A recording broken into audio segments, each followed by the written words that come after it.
just got to check.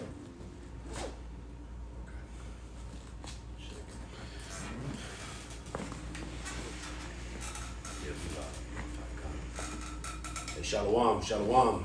Shalom. By Double Die, the house of David, 144,000. That's just another lesson coming back at you. The GMS Dallas camp.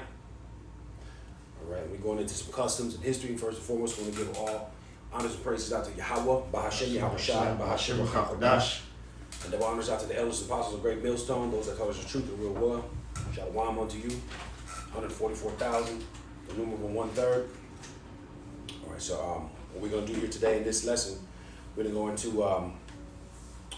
the manners and customs, because that's very important to understand, right?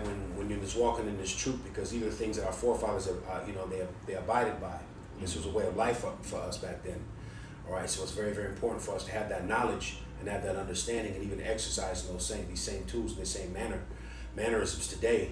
Even though we are here in Great Babylon the Great, sighing and crying, as Ezekiel 9:4 says, the Heavenly Father may send His Son Yahweh by Yahweh Shai to come down and deliver us in this last captivity that we're in. So it's our duty to rehearse the righteous acts, right? And in doing so, having knowledge and understanding of the manners and customs of the Scriptures is important. Yeah. Right. Yeah. The Scriptures say, "Seek ye the old paths." I'm on that. So yeah. Oh, matter of fact, go ahead. Can I really get Jeremiah 17:4 too? Come on. This is Jeremiah chapter 6 and verse 16.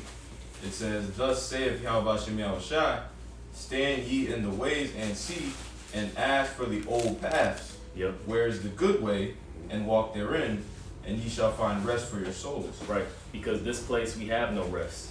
Right. The Scriptures say we have no continuous city, and as we get into this manner and custom of being a shepherd, right?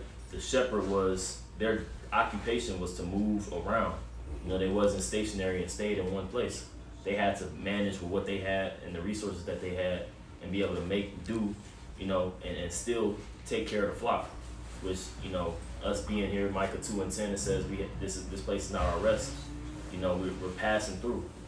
And we have to maintain as ourselves, as well as maintaining the flock as well, which is a big responsibility. Oh, I got the etymology of that word shepherd. I don't know if you plan on getting it. Yeah. Oh, yeah, of course. This is the etymology of that word shepherd. It says, a man who leads, tends, and guards sheep in a pasture. Mm-hmm. A herder, from a herd, and it says to tend, to guard, to watch. Oh, yep. See, and that's all the things we've been called to do: to tend, to guard, and to watch. Yep. Right. We standing upon our watch at the watchtower, right? And the Lord has called us to be leaders, but that also comes from us serving Him and following Him, right? It's a saying in the world. People say, you have to follow before you can actually lead, right? And right now we take it on the role of following perfection, so we can be perfected at the end of the day. Yep. Right, our brother got Jeremiah 17. Yeah, I got it. 17:4. Mm-hmm. Yep. Okay. This is Jeremiah 17:4, and it reads, "And thou, even thyself, shalt discontinue from thine heritage that I gave thee. I will cause thee to serve thine enemies in a land which thou knowest not." Right. So the Lord had cursed us pretty much, and we had lost our heritage. Of course, losing the knowledge of who we are and things of that such. Us being Israel, and that Yahweh Shai came for us, but also, even the small things of the daily life of, shepherding and tending to the flock, right? That custom, those things that were ingrained in us to, work through you on a major, from taking it from a small level up into a greater level, how you move and act, that hardness of being able to abide in the cold and in the heat and working a hard job. Like we are far removed from that, So that's part of our heritage too, is being humble and meek, being able to, maneuver in hard places, right? You got something else more? Yeah. Okay. Yeah, this is the book of Isaiah, chapter 40 and verse 11. "He shall feed his flock like a shepherd. He shall gather the lambs with his arm and carry them in his bosom and shall gently lead those that are with young. Mm-hmm. Yep. That's speaking of Yahweh Shai. You know, Yahweh Shai is the main shepherd, right? In John 10, which we're going to get into, you know, is the Yahweh Shai is known as that good shepherd.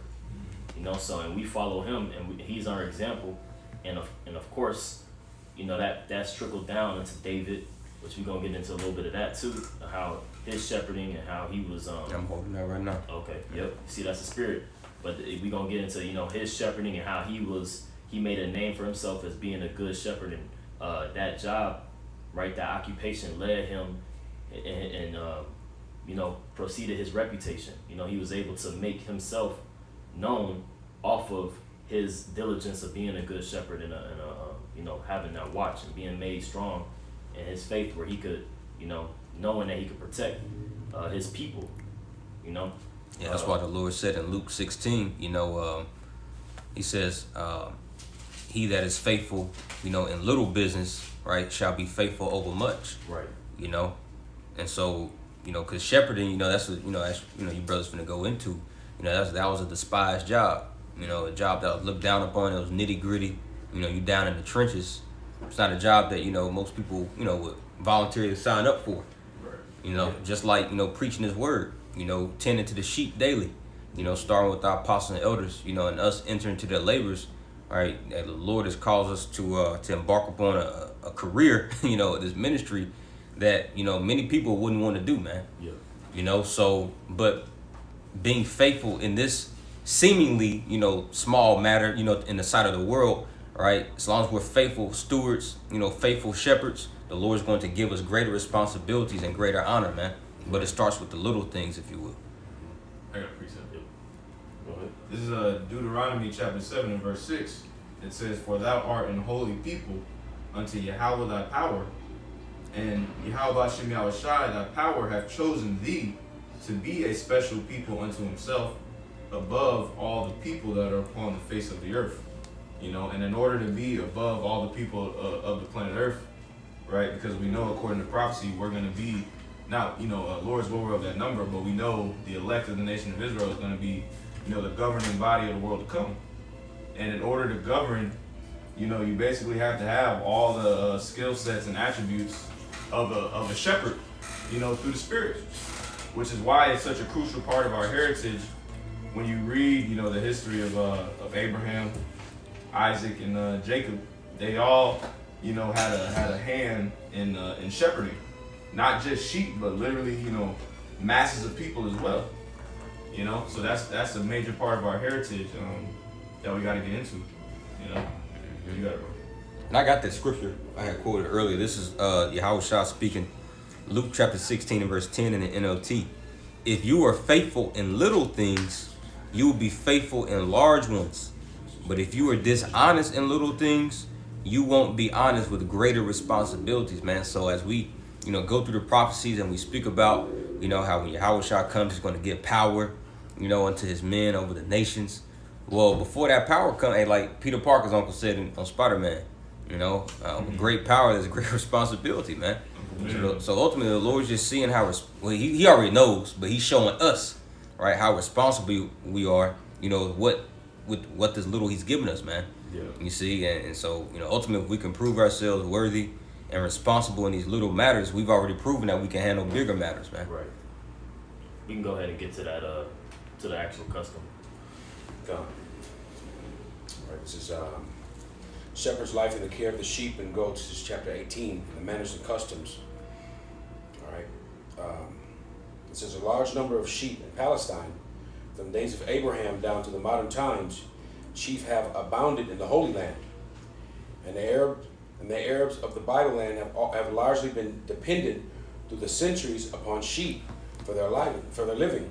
Right, so as small as a job that it may be, or as minuscule as people may have thought that shepherding was, a lot of the life was reliant on the shepherd, right? And their job and their ability to healthily bring the flock to the cities, right? And keep them in good health, you know, through year round, you know? Yeah.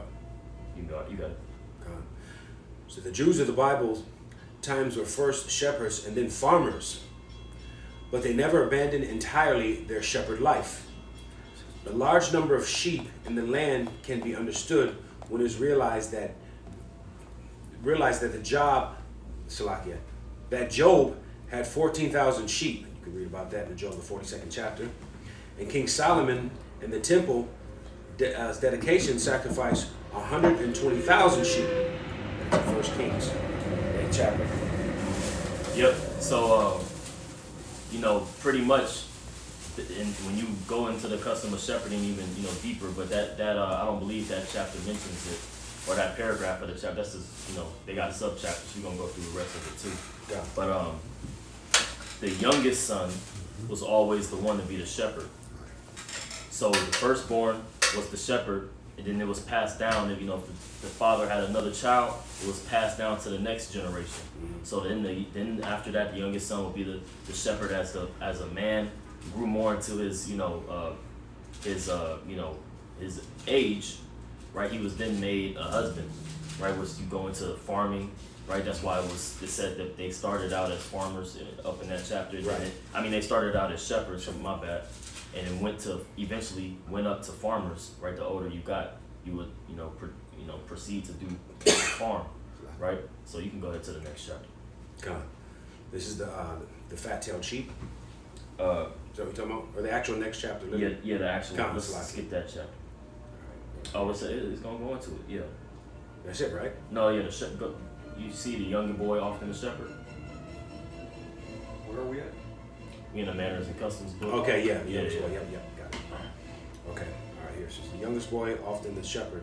The youngest boy in the family becomes the shepherd of the sheep, especially the Arabs peasants. Especially the Arabs peasant is a shepherd as well as being a farmer of grain.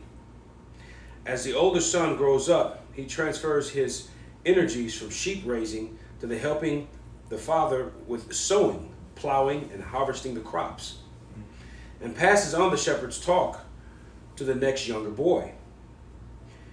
And so the job is passed from older to younger until the youngest is of all has become the family shepherd. Yeah.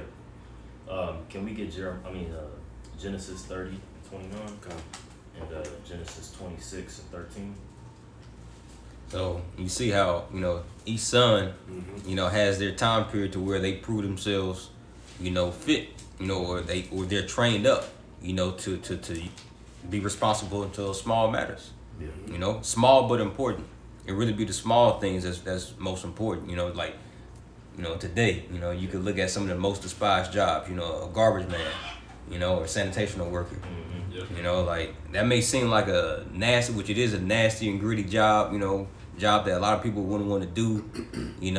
But that's important for society. Yeah. So Matter of fact, they talk about that at Sirach. How it goes from the. Can a brother find that? I might be able to find it real quick. Was it worded? But How's it worded?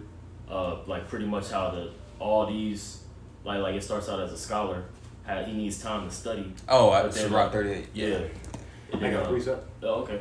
Yeah, bring it up. Kind of just land back off of the precept. This is Proverbs 22:6.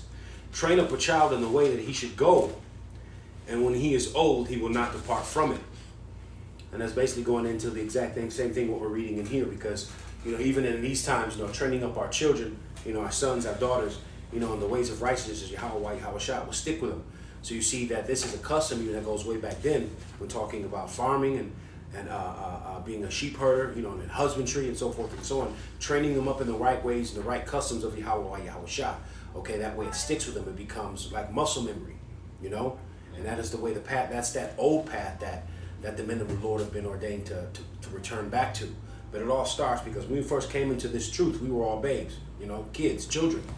Right, so we have to grow in this thing, understanding, having the milk, and then there's meat scriptures and so forth and so on. So as we are getting trained up, it is very important, when you reflect on the ancient days, it was the same manner of customs of being trained up. Yeah. So that way you keep that custom and that manner within your lineage of your family. You see that even where Yahweh Shai's walk, as he passed that down to Peter. God. When he was about to go and die and offer up his sacrifice, he said, you love me, feed my sheep. Mm-hmm.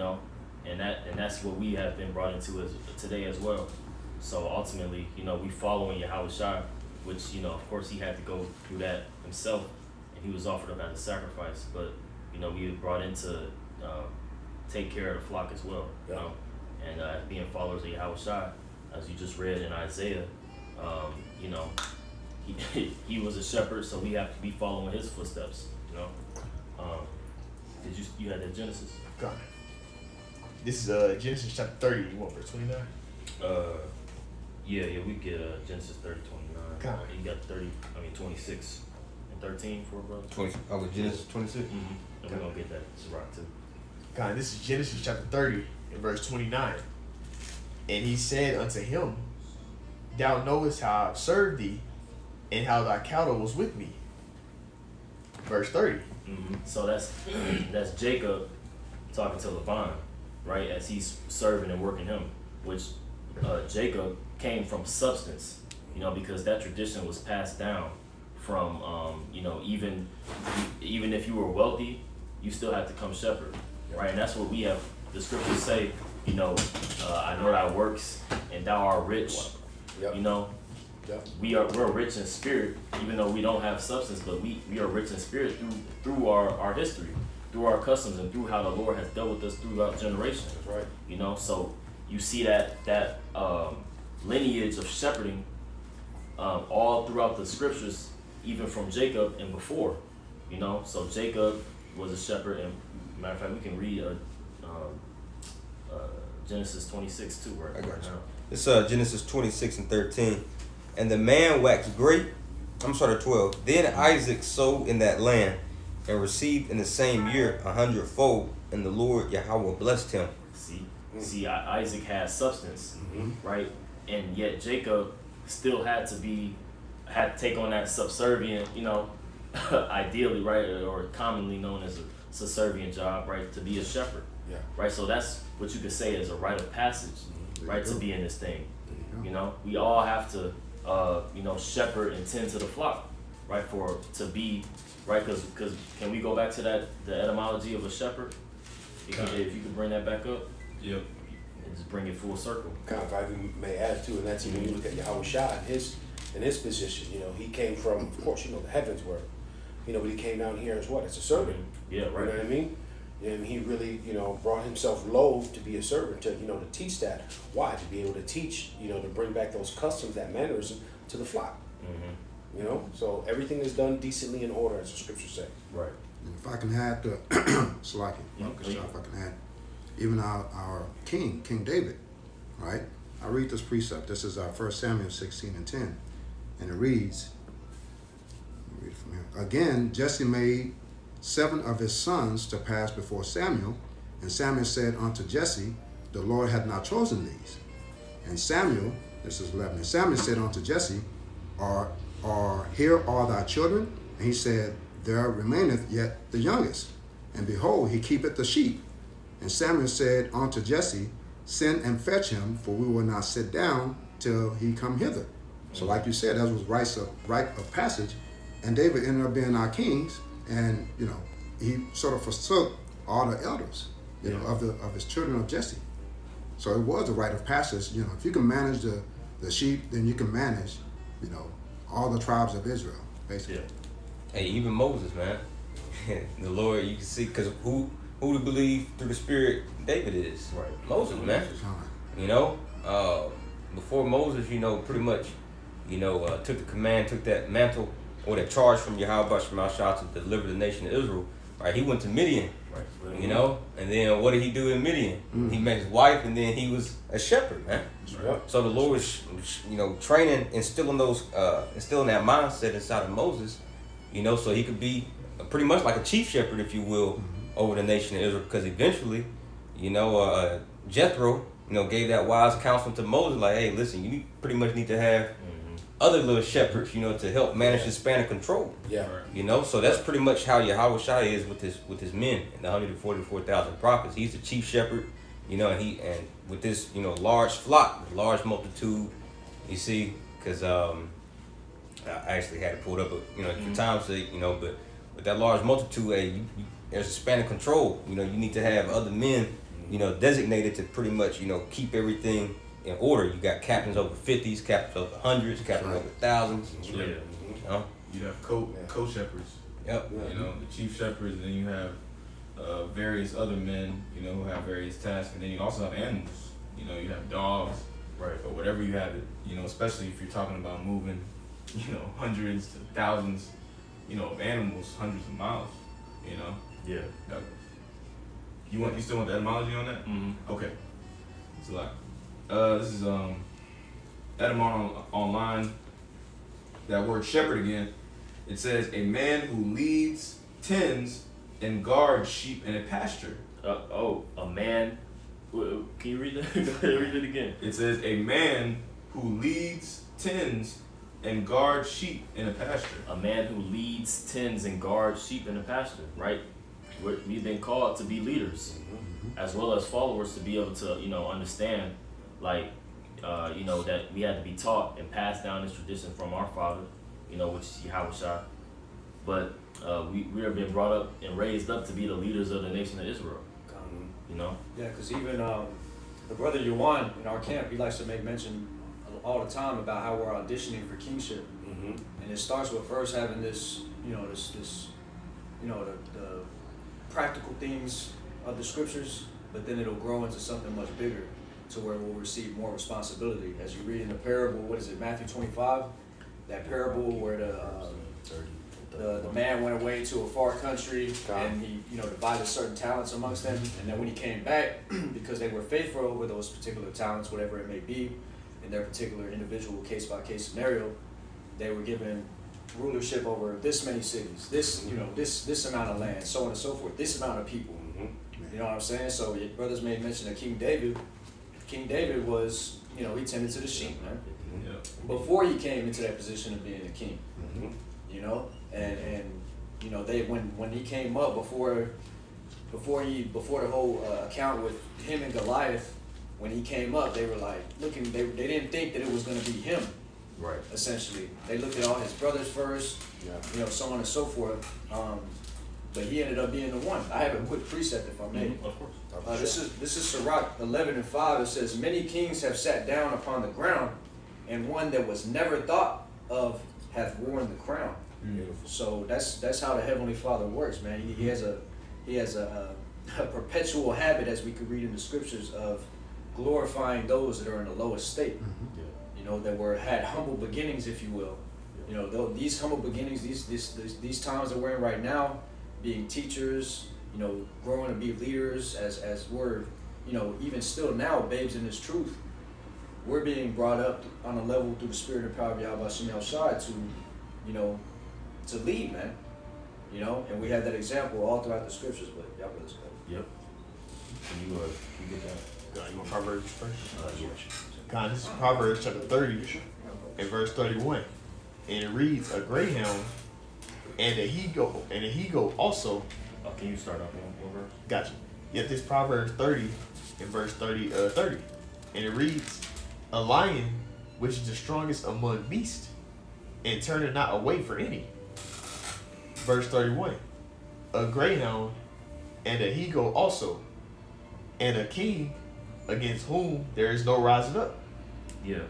So say, you know, a lion, right, is giving you things like these are things that are comely. If you read verse 29, right, these are 4 things that are comely, right, and it says a lion, right, the king of the jungle, right, and a rooster, right, and a male goat, and you know, because those things all, what do they all have in common, right? They're the leaders of their you know, pretty much that small cosmos that they're in. You know, a goat is used in the flock to lead, right? And we can jump to Jeremiah 50 as well, and 50 and 8. This is Jeremiah chapter 50 and verse 8. Remove out of the midst of Babylon, and go forth out of the land of the Chaldeans, and be as the he-goats before the flock. Right, and be as the he-goats before the flock, because like you said, Rock had brought up how there was ultimately different animals within, you know, the occupation of leading the sheep. Yeah. Right, so you had dogs, you had goats as well, you had the sheep, and you also had the shepherd, right? The Lord has called us to be, you know, on the right-hand side, spiritual goats, to be the ones that, you know, because sheep are very foolish and they're scared. You know, they have a hard time going across a river or or some rocks. Right. Yeah. Right. So what was used was somebody that looks like them, right? A goat, but much braver and more stout because a damn goat would climb a mountain. Mhm. You know. Yeah. So the goat will go first and show the sheep that it's okay. Yeah. That's what we're doing. We're coming in a state of putting our life on the line to show that it's all right. It's We okay gonna to be hate all right. Esau. Yeah. You said what? I said it's okay to hate Esau. Yeah. It's okay. It's okay. I know you want to. You know? Yeah. God. So we Yeah, showing them how to get to the peace. You know. Yeah, we do have enemies. Can I read that in the NLT? Of course. Jeremiah 50:8 in the New Living Translation. It says, "But now flee from Babylon, leave the land of the Babylonians, like male goats at the head of the flock. Lead my people home again." You see, so that's essentially through the Spirit what's taking place right now. A spiritual ark is being built, and we're calling out to the elect of our people, those who will receive it, to hey, all aboard, the plane's about to depart, man. You know? It's like a male goat. Yeah. No women. Yeah, And women same. can't teach. Yeah. Women can't lead. You know. I'll be hold a quick one for y'all. Mhm. This kind of going to the point y'all going to earlier, because that's the custom of the Lord, making them get it out the mud. Like, you got to earn stuff around here. You ain't finna just get no blessing. Yeah. Jacob had to wrestle an angel. Abraham had to go through his walk. About to slew Isaac. You read about all throughout the scriptures. Daniel, Job, the Lord make you earn stuff, and that's the same thing we got to do. We got to go through the hard, the straight gate. And like Yahushua, worthy is the land that was slain to receive the wisdom, honor, the glory. So we're following. But it says right here, Proverbs chapter 15 and verse 33. The fear of Yahweh Yahushua is the instruction of wisdom, and before honor is humility. So you got to be abased. You got to go to that base state, being in that lowly position. Then the Lord will raise you up. I got a group. Okay. This is Proverbs 27 and 23. It says, "Be thou diligent to know the state of thy flocks, and look well to thy herds." I'm getting NLT. Know the state of your flocks, and put your heart, meaning your mind, into caring for your herds. And we have beautiful living examples of that today with our elders, our apostles, our bishops, right? And that torch has been passed down to us, and this is why we've been admonished, to daily feed the sheep, man. Yep. Jeremiah the 3rd chapter, the Lord says, "I'm gonna, pretty much give unto you pastors and shepherds which shall feed you with truth." See, that's pretty much, the Lord giving us leaders in these times to lead us out of Babylon as those male goats, and for us to know the state of our flocks, because, if you just, tend to your sheep, once a week, best believe, you try to come back out there the next week, you're gonna be lost, man. So it's a daily job, man, to know the state of your flock. Keep your flock in the right mindset. And the mindset that the true shepherds will be keeping their flock in these times is what? Destruction is at hand, man. Don't get sucked back off into the cares of this world. That's keeping them in that right, sober-minded, estate, keeping them in that straight path, man. Yep. Because sheep are they easily go off. They wander, and they'll get caught up in some BS. So that's what a good shepherd is supposed to use his tools as he's been taught to lead them, safely, so that they can get to their location. Yeah, you said it, the tools, the rod and staff. Right. It's that rod and staff, it's the scriptures, man. Psalms 23. Your rod and staff comfort me, man. Like, if I may, my brother's probably seen it, that video of that sheep that was in the ditch, and the dude came and grabbed the back legs and pulled him out, and he's just panicked and jumped right back in the ditch. That's Jake, ain't it, dog? Yeah. It's guidance. God. Yeah, we're gonna take it back to the manners and custom book. Okay. All right. So here we are. Okay, and it's the spirit. It was actually going into what you were just talking about, brother, on your precept you pulled out. Where are we at exactly? Where it says the young boy off. Chapter 18. Chapter 18? Yeah. What Down else at the part? shepherd. Young boy often the shepherd. Yeah. Yep. I don't see that. Oh, yeah. Did you go through the let me see where you at. 18 words. 18's right there. The shepherd. No, that's sheepfolds. Yeah. They're the shepherd right there. Oh, the shepherd. Or whatever. There you go. You scroll down into the 18. Okay, often the shepherd. I got you. Come on. All right. We go. Yeah, come on. And so the job is passed from the older to the younger until the youngest of all becomes the family shepherd. Such must have been the customs when Jesse raised his family of 8 sons. And Samuel said unto Jesse, Are here all thy children? And he said, There remaineth yet the youngest, and behold, he keepeth the sheep. David, being the youngest of the 8 sons, became the family shepherd. His experience as a shepherd, the shepherd lad, were often used to illustrate his beautiful psalms. Mm-hmm. We can get Psalms 23 real quick. Done. But because David was able to relate that the occupation of being a shepherd into his walk later on. Mm-hmm. I got it. Uh-huh. This is Psalm chapter 23 and verse 1. It says, Yahweh Shem Yahushai is my shepherd. I shall not want. He maketh me to lie down in green pastures. He leadeth me beside the still waters. Right. So he maketh us lie down in green pastures and leadeth us among still waters. So Yahweh Shai always has gotten us out of situations and made us safe. And we're gonna begin to see that as we walk through this this dark place and these dark times. Through Jacob's trouble, we're gonna see that this wisdom that has been granted, that we've been granted access to, is gonna keep us safe. It's gonna keep us protected. If I can add a point, he said, can you read that again, bro? Yeah. Psalms 23 and 2, or 23 and 1, it says, The Lord, or Yahweh Shem Yahushai, is my shepherd, I shall not want. He maketh me to lie down in green pastures. Yeah, that's the point. He maketh me to lie down in green pastures. And when you read John the 6th chapter, right, you had Yahweh Shai and his disciples, which he was grooming them up to be, shepherds. And you had that large multitude. You had like 500 people, I believe. Right, he had 2 fish and 5 loaves of bread.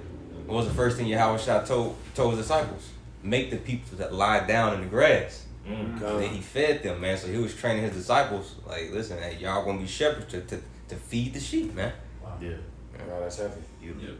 And that word maketh too. Yeah. And that's what he said in John 6. Make them to lie down. Make them to sit down in the grass. Yep. And that goes back to that rod.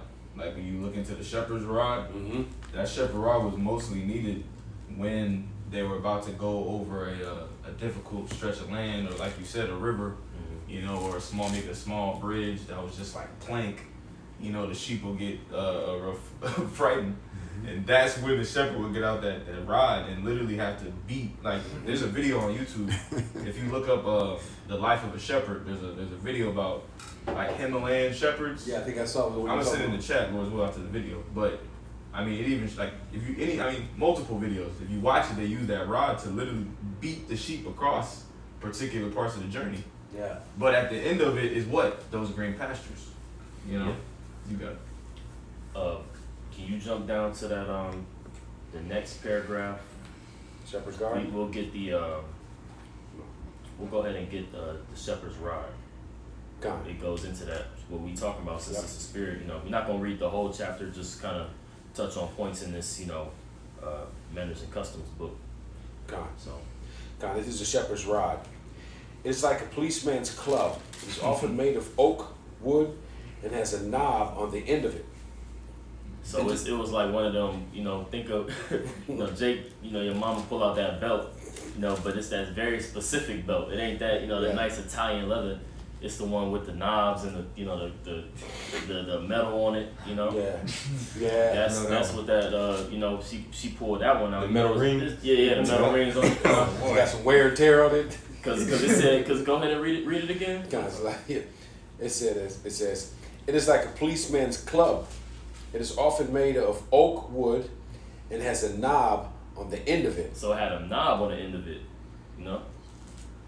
Yep. Keep on going.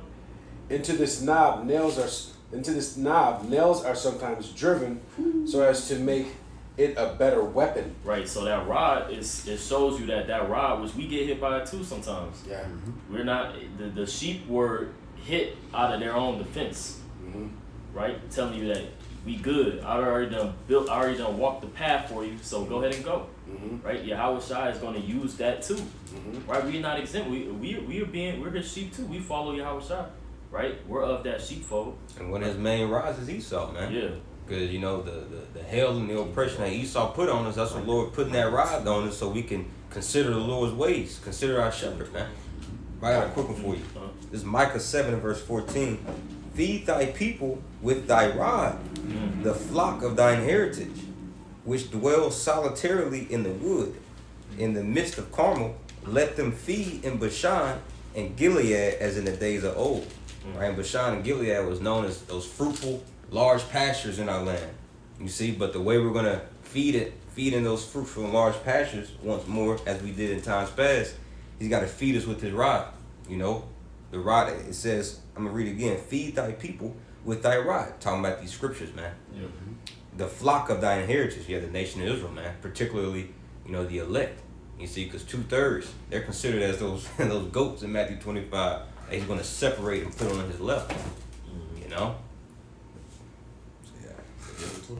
Yeah, we'll hold that real quick. Can you continue on that, Yasrala? Gone. And I was gonna add to it. It reminds me also too how the Lord says, "I will chasten them little by little to put them back in remembrance." And so we get that every day. Like, you know, when he said, you take the club with the nails in it. Yeah, it may hurt. So different stuff that you may go through, the Lord may jack you up.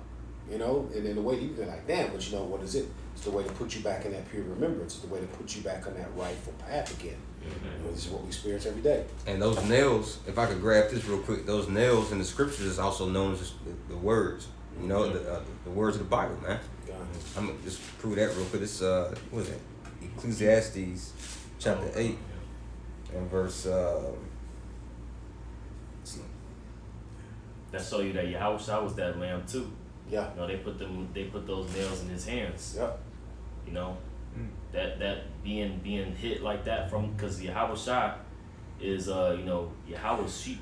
You know, he's a follower of Yahweh. Yep. You know, and you know, it says it pleased him to smite him. Yep. You know what I'm saying? So for him to continue on his walk, he had to hit him with them nails too, which is all part of his sacrifice. You know. You find it? Yep, Ecclesiastes 12 and 11. It says, the words of the wise are as golds. And when you go into golds, if you just like look at an image of it, it's pretty much like what they use to prick cattle with, to get, you know, large herds, you know, back in their right place. In modern times, now those golds have 2 prongs at the end, and it has electricity, it's electrical charged up. Yeah. You know, to pretty much, you know, shock their ass to, you know, get back in the right place. But it says the words of the wise are as gold. So that's how these scriptures are.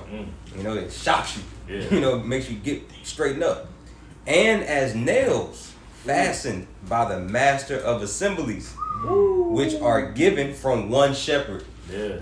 Hey. What verse is that? Ecclesiastes 12 and 11. Okay, come on. And that's Solomon. Yeah. You know? that's your pop. Okay, it says, all right, I'm gonna start back from the top. It is like a policeman's club that is often made of oak wood and has a knob on the end of it. Into this knob, nails are sometimes driven so as to make a better weapon. You want to read this? Oh yeah. Let's go ahead and read this real quick. Go on. Yeah, this is that same scripture in the NLT, Ecclesiastes 12 and 11. The words of the wise are like cattle prods, painful but helpful. Their collected sayings are like a nail-studded stick. Ooh. Hey, that show you. Yeah. That's because they intimately dealt with them tools. Yeah. You know? Yeah. That shows you that, you know, that was used, and that rod was used to get you in place. You know, get you right. That rod of correction was not no light thing, you know?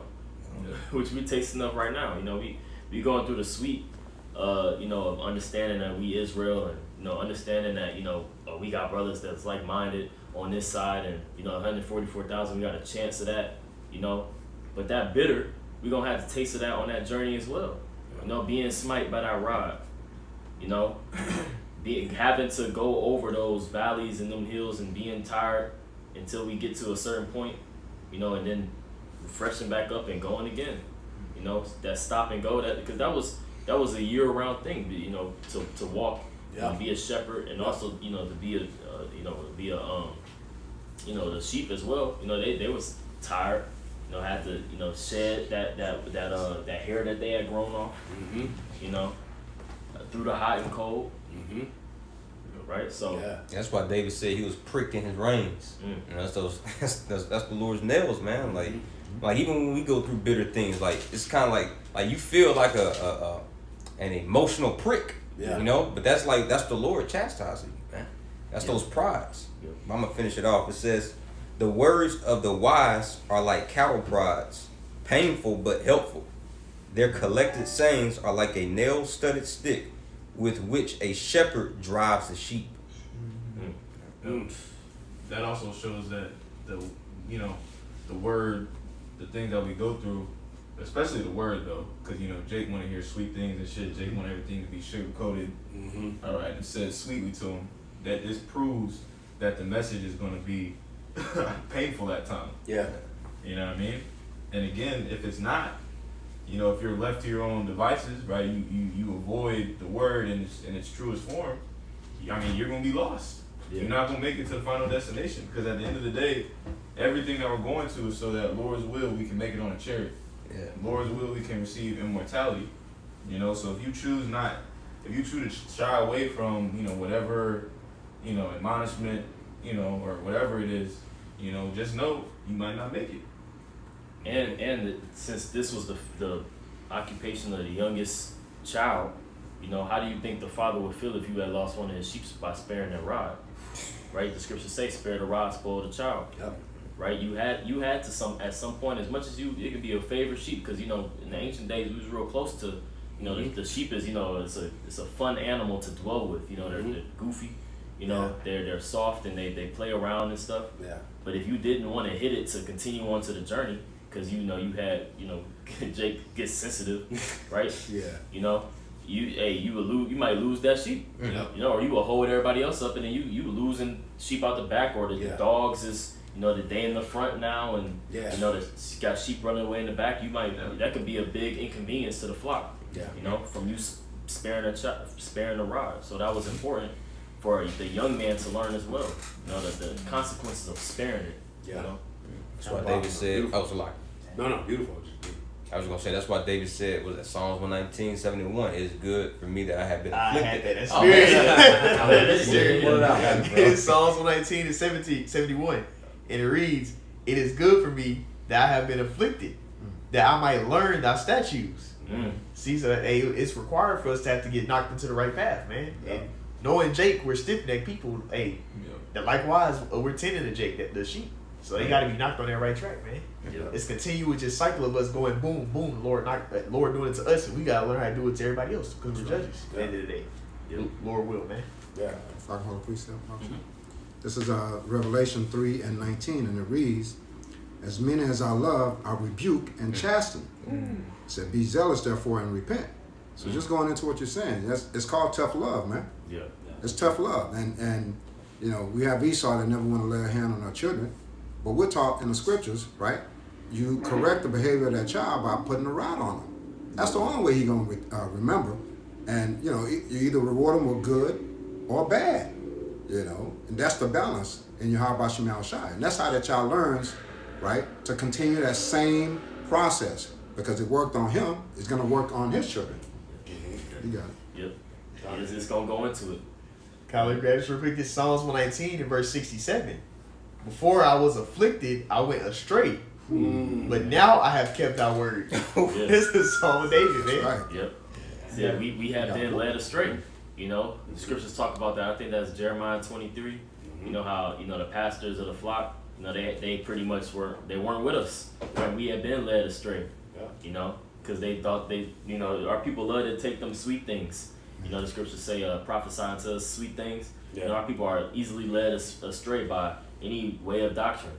But this is actually going into like coming back to the scriptures and the custom of of keeping or trying to keep the commandments best you can, believing on Yahweh Shai, right? That's a hard thing, and it requires work and also rebuke. That's why most of our people, they kind of shy away from coming back, to their heritage, right? So that's why they all over the place. Yeah. Kind of, I may. Oh, no, I was just gonna say, if I may add, that's why Scripture says, "Blessed is he who is not offended in me." Right. Because there's two things that are going on here. We come out of this world. There's one thing that's like, You know, and that offense is the word, which goes back to what the brother mentioned, which is new nails. You know, it's easy to be offended, you know, because it's a rough thing to swallow. But with the two things that are happening is these removing the impurities from us so that we can also learn to be better leaders. So it's like a twofold thing that's happening in this walk, man. That's beautiful. You know, when you really think about it, man. Yep. You know, just through the spirit, right? Yep. Oh yeah. I got one for you. Okay. This Proverbs 10 and 17. He is in the way of life that keepeth instruction, but he that refuseth reproof erroreth. Let me get that in NLT. People who accept discipline are on the pathway to life, but those who ignore correction will go astray. And in the KJV, you know, it said instruction because that scripture, you just said, what did you say earlier? You was pretty much talking about how, you know, it's tough love, and basically you said like that's balance. Yeah, balance. Tough love and Yeah, it says something else. I can't remember Salaki though. But ultimately, like, it says, he that keepeth instruction is in the way of life. Because pretty much, like, the Lord knows how he created human beings, especially Jake, man. You know, so really these scriptures is like our instruction manual on how to live life. Yeah. You know, you just don't pop out the womb just thinking that you know it all, like you know how to live. No, like, the Bible is your instruction manual on how to live on the planet Earth. Yeah. You know? Can we get that word instruction? Yeah. You want it in the online? What does it say in the blue letter? We might go to the etymology. I know I've read the etymology before. Yeah, let's see. Instruction, Strong's H4148. Mawashar, discipline, chastening, correction. Mm-hmm. Yep. Rebuker, doctrine. Oh, that's doctrine. Yeah. The doctrine. Because we was taught, you know, the shepherd had to be taught by his father how to do the job. You know, he showed them, he was probably like, dang, that kind of rough with them sheep, ain't he? You know, that's the first thing we seen the apostles and elders. It's like, dang, them brothers kind of rough with the people. They don't have no mercy. And you come in to understand, like, man, most of our people, they hard-headed, man. And they foolish. They need to be, you know, they need to have that hard chastisement. That's why, you know, the police, what were they? Because when you read at the top of the chapter of, you know, the Manners and Customs book, what does a police officer do? They apply the law, right? Those are the ones that establish the law. They are, you know, pretty much the Enforcers. Yeah, the enforcer. You know. Romans 13. Right. That's the Lord's rod. Mm-hmm. Man, Esau got that. You know, he got them back in the old times. He had the batons. Mm-hmm. That's that rod, man. Kaufman had a real quick point. That's why yesterday at camp, the elder Bon Spy was going to like basically the Wooters, we were wondering, well, that's what you doing when you going astray. When you don't got, you're not coming under the wisdom understanding. You wondering, and we in this wilderness now, and everybody's wandering around, and we're trying to make sure we keep the sheep, the flock, not wandering. You know what I'm saying? That's our job. Yep. We can go back to that. Kind of. And I was just going to add too, just that in Proverbs, I have a precept here, just Proverbs 21 and 16. The man that wandereth out of the way of understanding should remain in the congregation of the dead.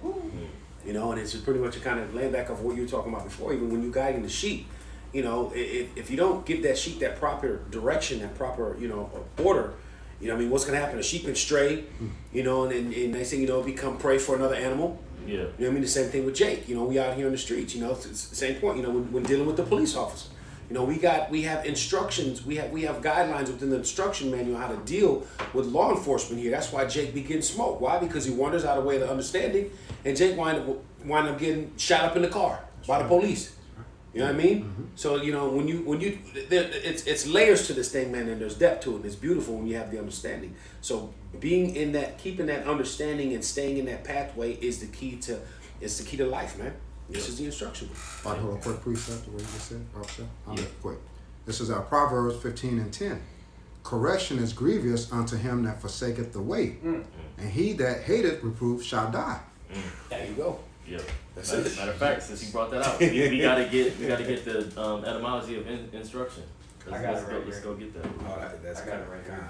I was just looking at that. This is on online etymology dictionary. The word instruction as a noun, it says action or process of teaching. I'm gonna jump down. It says teaching. Hey, because even in the not even too distant past from now, you know, like in the school systems, when the teacher, you know, would be Oh, teaching yeah. the class, she would have a ruler right next to her. I remember that. Yeah, you remember? Okay, see, Had the paddle. see, had that paddle. Go to Mr. Anderson's Like, principal's office. He had that wooden paddle hanging in there in his office. Yes, sir. Like as they teach, the arithmetic or history or whatever. Like that teacher, she's looking at the class, and whoever ain't paying attention, she get that paddle. Yep. No, that's instruction. That's how the Lord is with us. As He's teaching us, He chastises us at the same time, so we can stay focused on His word. You know. Yeah, I got precept on that. It's a little more. It says arrange, prepare, set in order. Set in order. Right, because that word in, right? You go to the word in, right? Just it comes from en, right? It says, to pile, to build, right? And then struction, right? You get the word structure, right? Or to steer, right? It says to spread, to construct, right? It really goes into to build, right? And we're building this this structure, right? That house of David is being built up, right? And it's a pathway as well. Not only is it's a way up, right? Because a structure, where do you build? You start from the foundation and you build up, right? And the Lord is preparing a place, of course, but He's also protecting us and giving us a covering, right, in this time. But also showing us the way, right? It talks about that way being, that John 10, right? That going through that straight gate and being in that not going up the other way. Yeah. So if we can get back to the come. to the book real quick. Did you have something, Support? Well, it was a little more to that. Oh, okay. It says an authoritative direction telling someone what to do.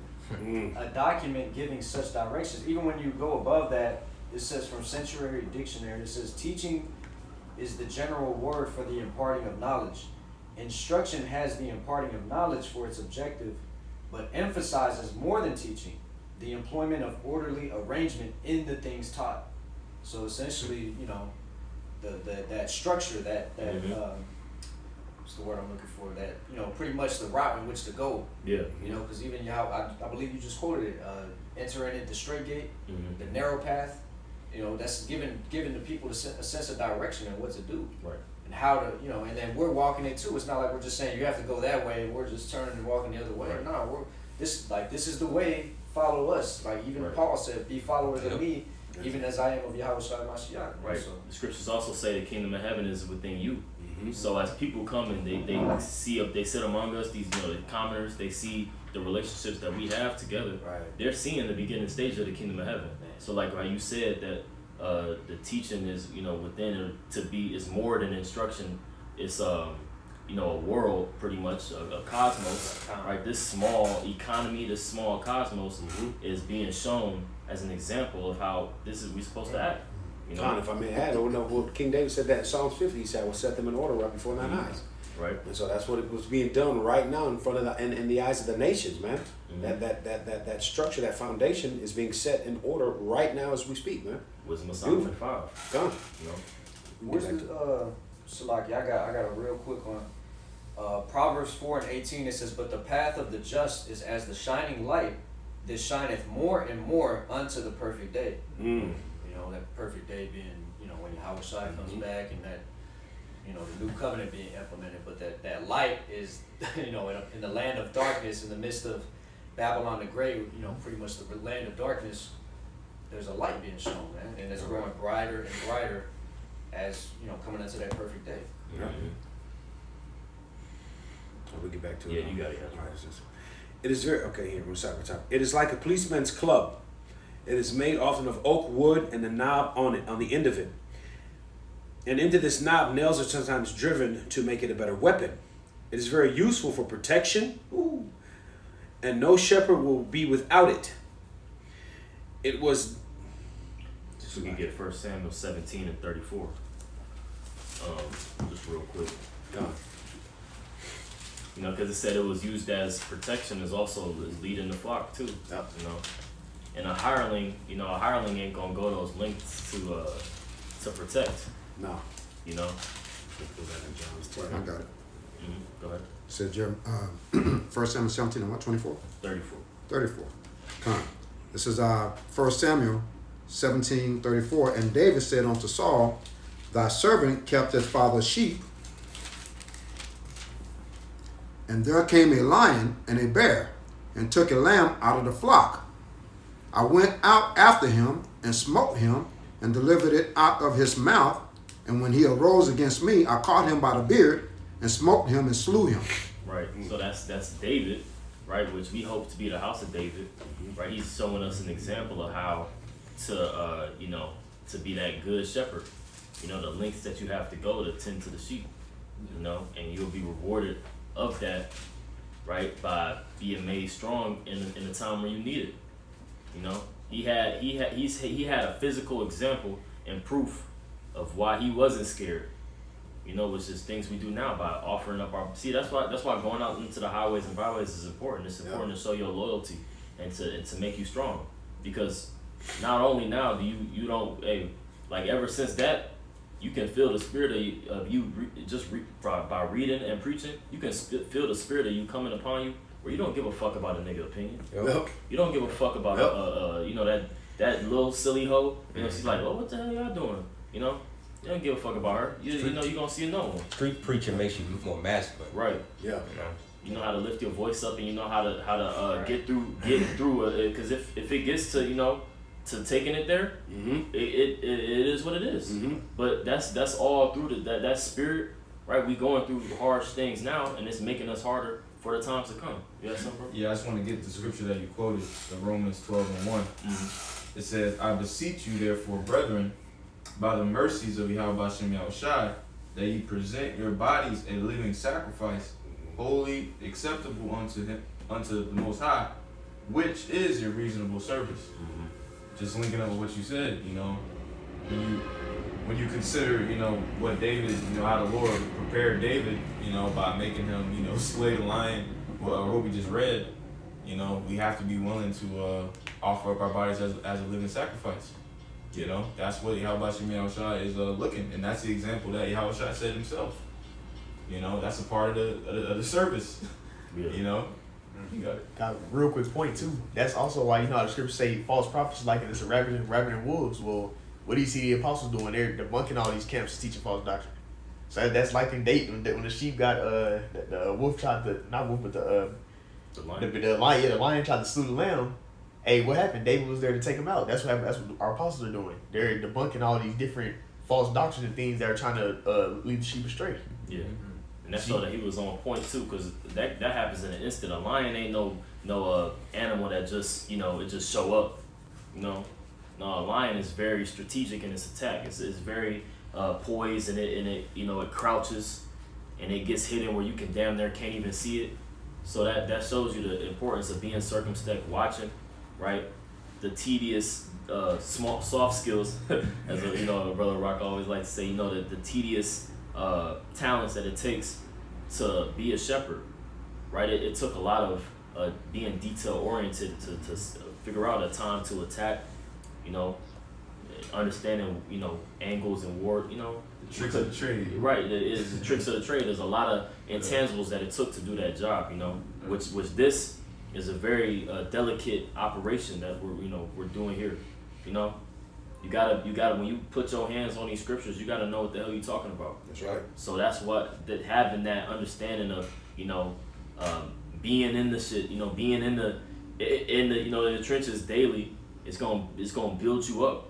Tending to the flock, being circumspect. And I actually want to bring out a precept. This is Exodus 14 when you go into the history. Like how we're reading in this, says how the word will protect you also as well, because all throughout the scriptures, you'll find different instances where that was exactly the case. And this is Exodus 14, start at 13. And Moses said unto the people, fear ye not, and stand still, and see the salvation of the Lord, which he will show you today. For the Egyptians whom you have seen today, you shall see them no more again. And here's the point. And the Lord shall fight for you, and you shall hold your peace. Okay, so that that we take that same mindset when we're out here in the highways and hedges, like the brother said, because this thing it brings an austerity out of you, as a man and dealing with them. So a lot of times you see Jakes come up, and they bugging out, or they want to fight with the scriptures at the end of the day, because we have the truth. you know, and it's undefeated. The truth, the Lord is gonna fight for us in every situation. You know, whether it be, like I said, you got some nigga woman coming up or some bug out Jake coming up, you know, talking about, like that one Jake who came a couple weeks back talking about how they found the Dead Sea Scrolls. Now he was just losing it. Yeah, but you know, but see, at the end of the day, you know, this is what teaches you. What did he say? He said, so you can be at peace. Here in Exodus, he said, basically, just relax, fall back. I got this. You know what I mean? The Lord's gonna fight for us, and that day that we're coming into, you know, it's gonna be that same thing. We're part of that number where the Lord's gonna fight for us, man. He's gonna defend his flock at the end of the day. So again, just bringing back into remembrance and understanding what this thing does. It brings that austerity out of you, man, and you have to be able to accept it if you're a man of the Lord, that you may grow thereby. You know? Yeah, you can't be no soft ass shepherd. Nah, you know, man. afraid of you know, some wolves. You know, afraid of the cold. Yeah. You know, if Yeah. you're a soft ass shepherd, your whole flock is destroyed, man. Yeah. I got a quick one though. This is 1 Peter 5:2 in the NLT, and this is Peter, and this is David, right? In which the Lord Himself set up to be, you know, the head of His church. Yep. Says, care for the flock that this is the NLT. Care for the flock that the Most High has entrusted to you. Watch over it willingly, not grudgingly. So, you know, caring for the sheep, man, caring for, you know, the Lord's people, you know, teaching them. It shouldn't be an act of, you know, pulling teeth. Yeah. You know, like Apostle Har's been going into lately, man. Like, you should do this willingly. Yeah. You know, knowing that these are the Lord's spirits that you feed, man. Yeah. So it says, not for what you will get out of it, but because you are eager to serve the Most High. And the Lord is showing us contrast of both. You know, He's showing us His true shepherds, and He's showing us these hirelings, man. You know, such as, you know, ISUPK telling the Lord's sheep, it's okay if you get the juice inside your oil. Yeah. It's okay if you go to this wolf, you know, and take counsel of this wolf, man. You see? And that's why when you read prophecy, Ezekiel 34, when Yahweh Shah searches out His sheep in that dark and terrible day, right? It's about to be a lot of hell to pay, man, as the Lord gathers His sheep into His bosom. Verse 3 says, don't lord it over the people assigned to your care. So pretty much, don't be like, you know, some tyrannical taskmasters over the Lord's sheep. Because at the end of the day, you're not the chief shepherd. Right. You know, you just been entrusted, you know, to pretty much, you know, manage His span of control, if you will. So it says, don't lord it over the people assigned to your care. And we have beautiful examples of that, man, like Apostle Tahar, Apostle Gabar, Apostle Ramla, Apostle Ricard, and our elders down here in GMS Dallas. Like, yeah, we follow, you know, strict guidelines that we got to stick to, but they're not breathing down our necks, you know, like just nitpicking every little thing. Huh? Where your friends is at? Yeah, they're not nitpicking every little thing, man. You know, like, they understand that, like, as the Lord has called us, you know, all to be, you know, ministers, like, we all have particular different styles or whatnot. They're not trying to make us cookie cutters, you know, of Apostle to heart, like, you got to do it just like, no. They're not lording over us, man. You know, that's a part of that liberty that's inside of Yahweh Shah. Yeah. You know, but at the same time, there's still a structure and order. You know, don't get it twisted. Right? But it says, don't lord it over the people assigned to your care, but lead them by your own good example. And we have beautiful examples, man. Humble teachers, humble, you know, leaders, man. You know? It shows that they come in the spirit of Yahweh Shah. Yep. You know, because we don't want Yahweh Shah to judge us like that either. You know, we don't want Him to come to us as if, you know, like we want Him to have mercy on our walk. You know what I'm saying? So going into what we bring to the table. You know, brothers have different gifts and all and whatnot. You know, and then they judge accordingly. You know. I got It was one one more. more. Oh no, it's like God, you could. It says, and when the great shepherd appears, Yahweh Shah, you will receive a crown of never-ending glory and honor. Why? Because you were faithful in the little things. So now when the great shepherd comes, it's like, all right, come up hither. It's time to promote you. You know, because you handled your abasement well, right? You handled these small matters well, all right? You was consistent with your work, week in, week out. You're going out there, highways and byways, you know, you flip the talents. You multiply what I gave you. All right, so all right, here go 10 cities, son. You know, like that's literally what's about to happen. Revelation 2. Hold fast to what you have. I'm finna give you power, man. Hey, can we jump down on that manners and customs to that last paragraph of what we reading? It start out with Can I just bring out just one precept just to lay back off what he said, just real quick? And this is pretty much the are the whole matter. And this is Luke 19 and 13. And he called his 10 servants and delivered them 10 pounds. And he said unto them, occupy until I come. You know, and that word occupy goes into the carrying on of his business. Right. And so that's essentially what we've been in charge of to do. I brought this out, we part of that number. Until the chief shepherd come. Right? Which is a family business. Con. Like you said, that promotion is going to come. Con. Jump down to where, brother? The last chapter of that Shepherd's Rod. The scepter? Yeah. Con. All right, the scepter, which is an ancient, which the ancient kings of the East usually had with them, had its origin in the shepherd's rod. Can you read it from the top again? Con. The scepter, which the ancient kings of the East usually had with them, had its origin in the shepherd's rod. So yeah, the origin of the shepherd's rod came from this, the origin of the scepter. It's like it came from the shepherd's rod. You know, which these other nations, they took it and tried to, take it as, they looked down upon it, right? Like just like how they look down upon this ministry, right? Just like how they look down upon us. But after, after some time, they tried to emulate it by taking it and set it up as a priestly position, as a royalty, sign, right? Yeah, a token of royalty, But also too, like you said, it makes me think of that promotion. Yeah. The Lord is going to take the shepherd's rod from us and give us that scepter, right? Because we've been doing this work diligently. We can get Wisdom of Solomon 6 and 21. You got that? Yep. So Wisdom of Solomon 6 and 21, it says, if your delight be then in thrones and scepters, O ye kings of the people, honor wisdom that ye may reign forevermore. Yep. So that this wisdom and this experience, because what wisdom is, knowledge, right, is or wisdom, I'll say, is pretty much the coming together of knowledge and experience, right? So through wisdom, through the knowledge and experience, we get wisdom, right? We take heed unto that, we'll get a scepter, right? So that's through performing the occupation that we've been called to, is to be a shepherd, man. It's to lead the people and to show them the way. Right? And if they want to go off, that's fine, but we do our best to maintain the flock. At least maintain what we do have, right? I was just gonna add, bro, like a shepherd, you had to learn the knowledge of what it takes to be a shepherd, to understand the sheep, so on and so forth, and then gain that experience, learning lessons along the way. Oh no, that didn't work like I thought it would. Oh no, that didn't go the way I thought it would. Oh, I should have did this instead of this. Gaining that experience along the way to become the best shepherd. Right. Yep, that's right. You can go back to that manners and customs. I got it. What kind of breeze? Okay, yeah. This is Revelation 2 and 25. This is Yahweh Shai, the chief shepherd. But that which you have already, hold fast till I come. And he that overcometh and keepeth my works unto the end. And what was Yahweh Shai's works, man? All right, watching over the sheep. Right. To him will I give power over the nations, and he shall rule them with a rod of iron.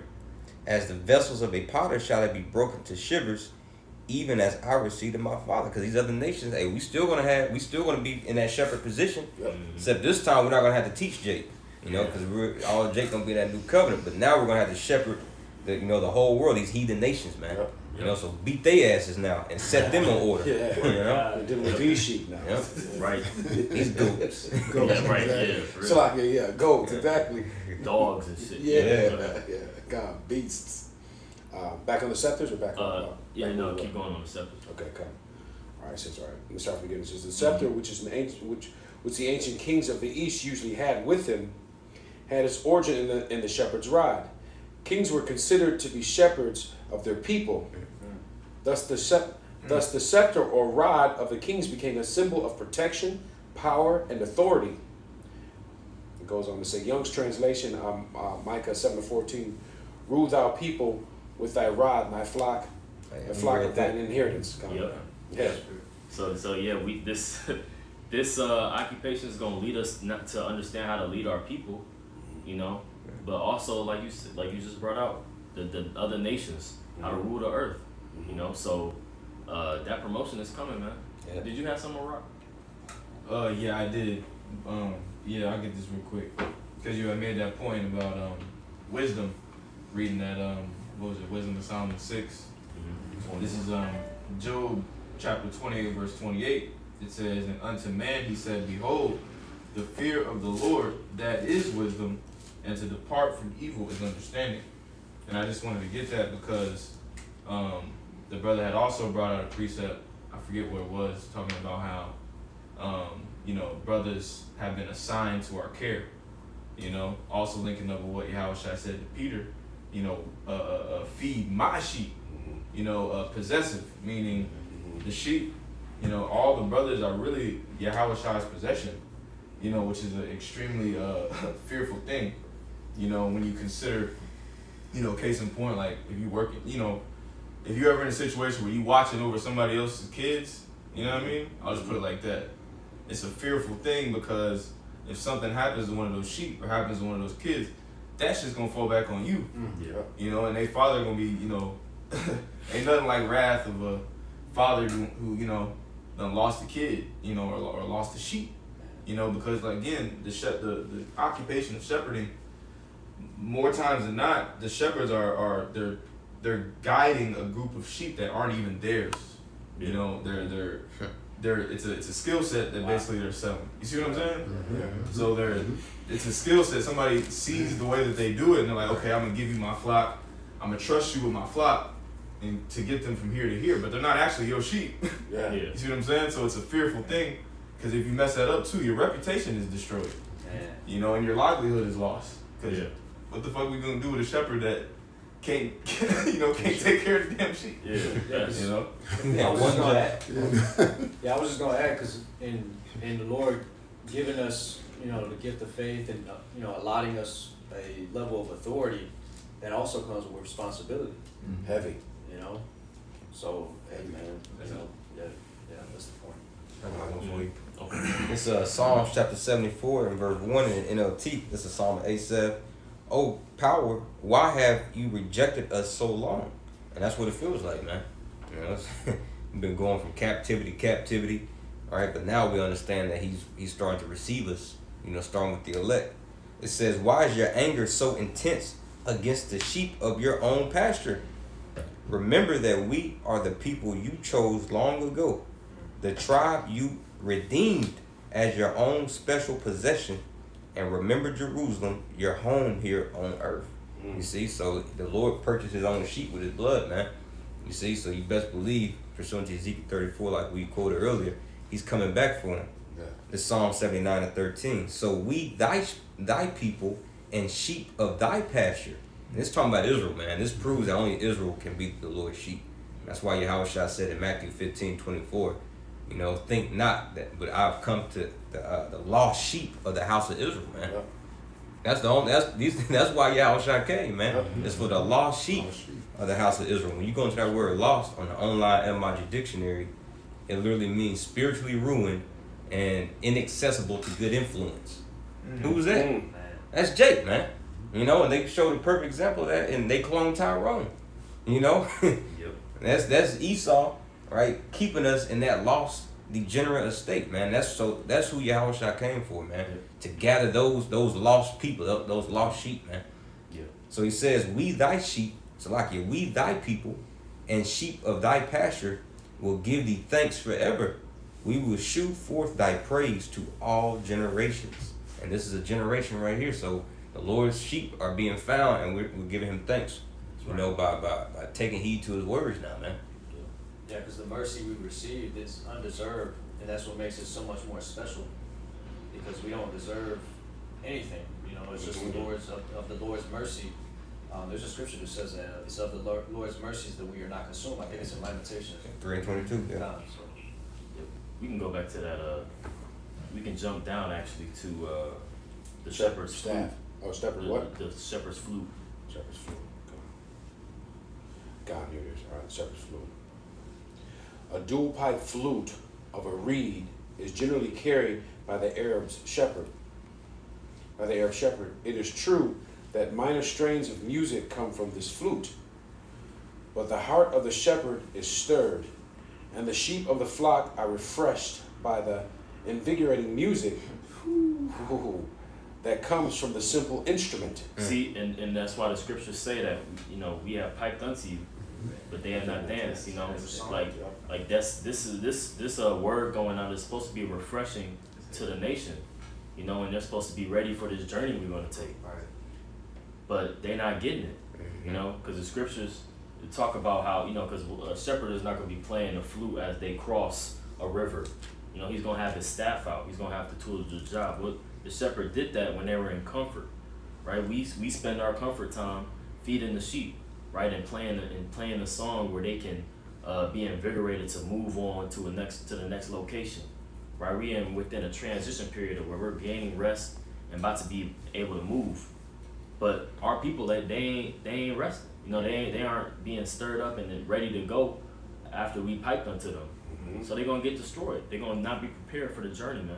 And we gotta be willing to understand that and know that that's the case. You know. I may add to that you know, Scripture also lets it be known there's only 144,000 who know that song. Revelations 14, right? That is right. Who sung that new song? So there's an appointed number of men here on the earth that are only able to sing that song, be able to use that instrument. All right, which makes it again, you know, very personal. You know, this is a family affair. Just add to that. Right. And men is, you know, the brother said men, just to reiterate. God. Yeah. And last night at the camp, that spirit that we were talking about the flute, Yeah. 'cause it was a lady right at the end of camp. Yeah. Started playing the flute, man. Yeah. You know, that's why Scripture says spiritual things are spiritually discerned. Right. You know, to the spiritual man. Yeah, I found that kind of relaxing. At the Day of Atonement too. After Yeah. Man. Yeah. Wow. Yeah. You know. Hey, because that's a spirit. Even when you go into the ancient world, right? Well, in our customs, right after the Day of Atonement, there will be a blowing of the horn. Mm-hmm. You know. Wow. Yep. You can go ahead and read that again. All right, it says, a dual pipe flute is a reed generally carried by the Arab shepherd. It is true that minor strain of music come from this flute, but the heart of the shepherd is stirred, and the sheep of the flock are refreshed by the invigorating music that comes from the simple instrument. There can be little question but that David used such an instrument when he was with his flock. In the same way the shepherd lad have done for centuries around Bethlehem. It is of interest to know that the word of the Arabic language, which is equivalent of the Hebrew word for psalms, is manzmor, which means played on a pipe or flute. Yeah. So the song, it means played on a pipe or flute, and we know that this song that we're singing is the preaching of the kingdom of heaven. Mm-hmm. You know, which is the the most beautiful song you ever hear. But yet our people aren't ready to go and move up out of this place. You know, they aren't ready to leave Babylon. Yeah. You know, they rather stay.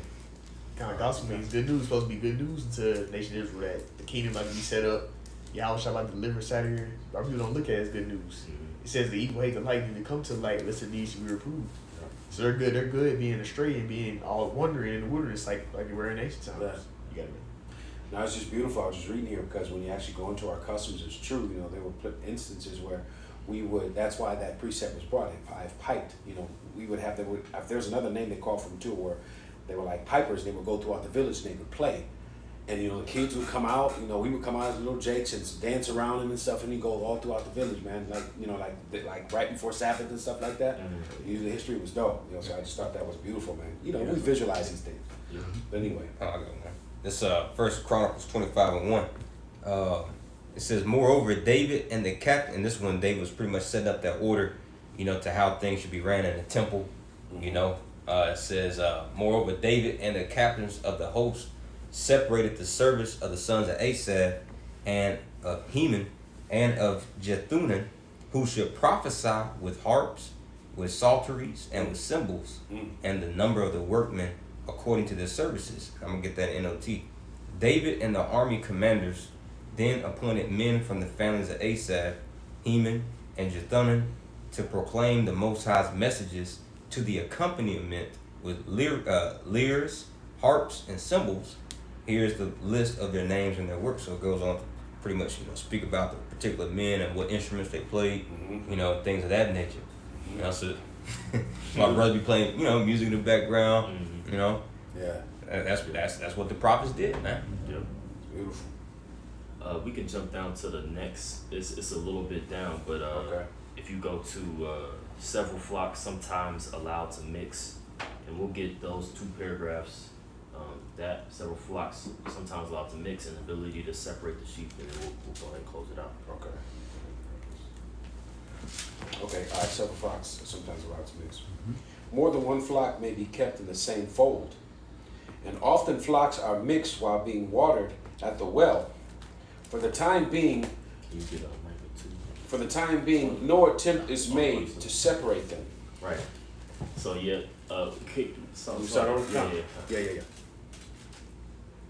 More than one flock may be kept in the same fold, and often flocks are mixed while being watered at the well. For the time being, no attempt is made to separate them. Jacob saw such a mixture of his flocks. Then Jacob went on his journey and came into the land of the people of the east. And he looked, and behold, a well in the field, and lo, there were 3 flocks of sheep lying by it.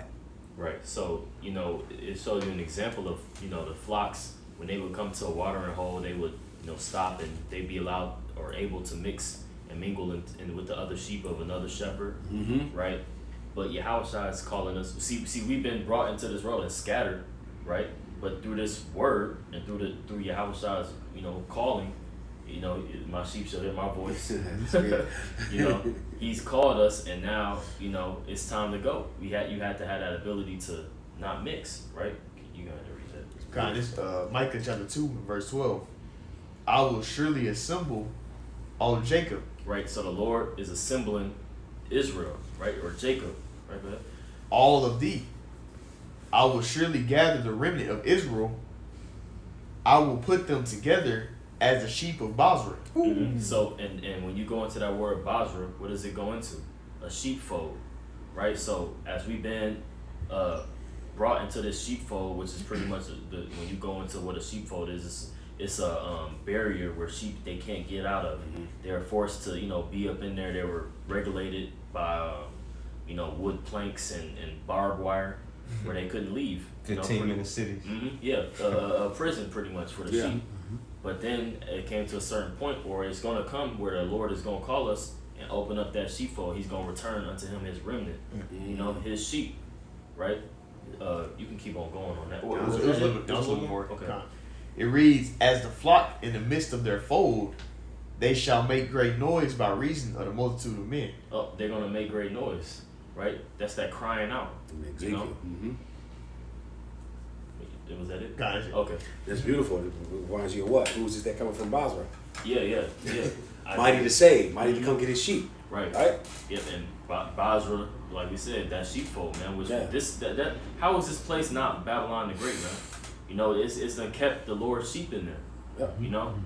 Yeah. By putting us on chains and having us work 9 to 5s, Yeah. from then to now, it's the same shit, man. We still trapped in this place. Yep. And the Lord has to come get us out. So you niggas that's trying to leave on your own way, you ain't gonna be able to do it like Yahushua, man. Nope. And that voice is here now, We're hearing this voice now. Yep. Keep on going on that. The ability to separate the sheep. Mm-hmm. I had a quick one. Yeah, go ahead. It's John chapter 10 and verse 16. I'm starting at verse 15. As the Father knoweth me, even so I know the Father, and I lay down my life for the sheep. And other sheep I have which are not of this fold. Them also must I bring, and they shall hear my voice, and there shall be one fold and one shepherd. See, because at the time, you had Southern Kingdom over there. That's why Yahushua, say he's going to raise up the tents of Judah first, and the apostles, pursuant to Acts the 1st chapter and Luke 24, they were commanded to, just teach in Jerusalem, but then into the uttermost part of the earth. Because who do you have in the uttermost part of the earth? Or Arthur, right? You had the Northern Kingdom, man. Latino tribes, Native Americans, the Seminole Indians, right? So ultimately, Hey, Jeremiah 15:33. Judah and Israel been oppressed together. You see, so now the Lord is gathering that sheep that's of the other fold through this word. Yep. He pretty much reiterated the same thing in John 11. I'm gonna get to the point in verse 51. And this spake he not of himself, but being high priest that year, he prophesied that Yahweh should die for that nation, and not for that nation only, but that also he should gather together in one the children of the Most High that were scattered abroad. You see, and that's a precept that a lot of Christians try to use and see. So he's actually he died for other nations too. No, that other nation that's talking about is Jake that was came into the Gentile mindset. Especially the northern kingdom that was over here. You see, so us preaching in Babylon, like the Lord said in Jeremiah 29, I'm going to raise up prophets in Babylon. This was very pivotal, man, to ultimately, to put us all back in that one sheepfold, man. Which that's how you know that they don't understand the basic metaphor that he just used. To call a sheep in, you had to have raised that sheep. You had to have dwelt with him for a long period of time. You can't just call a random sheep in. It's gonna have a master, man. Yep. You know. And Jake doesn't go into the etymology of words. I believe the etymology is for that word is fule on the blue letter, which basically is of the sons of the 12 patriarchs of Jacob. Letting it be known again that it's all about a family affair, man. But I'm going to continue here. It says, this is the ability to separate the sheep. This is beautiful. I was just reading some of this. When it becomes necessary to separate several flocks of sheep, one shepherd after another will stand up and call out, Tahu, Tahu, or a similar call of his own choosing. The sheep lift up their head, and after a general scramble, begin to follow each one his own shepherd. That's beautiful, man. Right. So as the Lord is breaking down this stronghold of Babylon the Great, because what does that word Babylon mean? Yeah, it means confusion, but we often leave out that confusion with mixing. Yep. Right. See, we have been mixing, gathered together with all these different people. You gotta work with a damn Elamite at the job, and he's thinking up the damn the break room, cooking a rat in there. Curry. Yeah, nigga, sis. Rat curry. curry. He got curry fingernails under his shit, nitpicking and penny pinching about every fucking thing, or these damn Edomites, man, red facing all over the damn office room. We've been mixed together with these people and confused from our heritage, but the Lord is making a call out, to separate us. You keep going, bro. I got something real quick. Okay, yeah. If I may. This 1 Corinthians 15, and I'll start at verse 22 and read 23 as well in NLT. It says, just as everyone dies because we all belong to Adam, everyone who belongs to Hamashiach will be given new life. But there is an order to this resurrection. Hamashiach was raised as the first of the harvest. Then all who belong to Hamashiach will be raised when he comes back.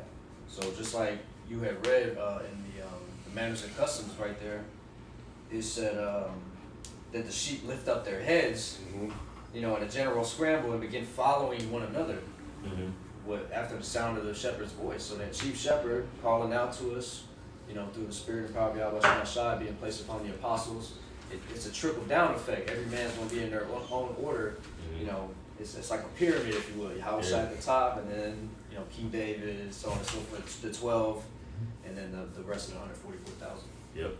And then that scramble, it made me think of the hastefulness. Yeah. Because when we first heard this call, he was like, "Oh shit, I gotta Man. read 1,000 precepts. I gotta watch 1,000,000 videos." Yes. I mean, but and it's like you get to it. You don't even know which way you're going, but you're just doing everything. Studying the Hebrew. Yep. You got it. Psalms 119 and 60.